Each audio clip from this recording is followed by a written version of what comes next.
يا أيها الذين آمنوا إن تنصروا الله ينصركم ويثبت أقدامكم.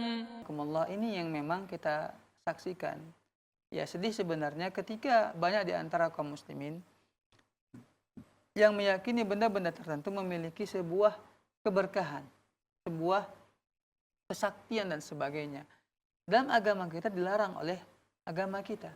Pernah suatu hari, ya ketika Nabi Shallallahu Alaihi Wasallam pada perang Hunain kalau tidak salah itu, banyak di antara para sahabat yang baru masuk ke dalam agama Islam.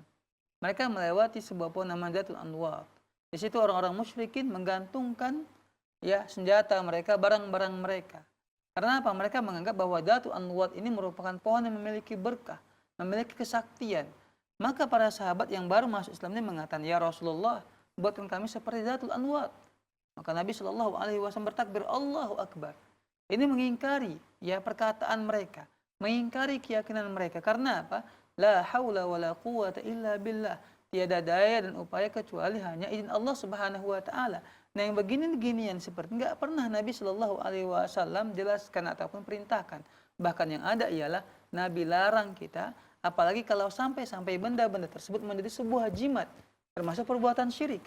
Nabi Shallallahu Alaihi Wasallam bersabda, "Man 'allaqa tamimatan faqad asyraka." Siapa yang menggantungkan jimat maka telah berbuat syirik. Maka sebaiknya ialah kita tinggalkan semua ini dan hanya bertawakal dan berkeyakinan la haula wala quwata illa billah. Wallahu taala a'lam.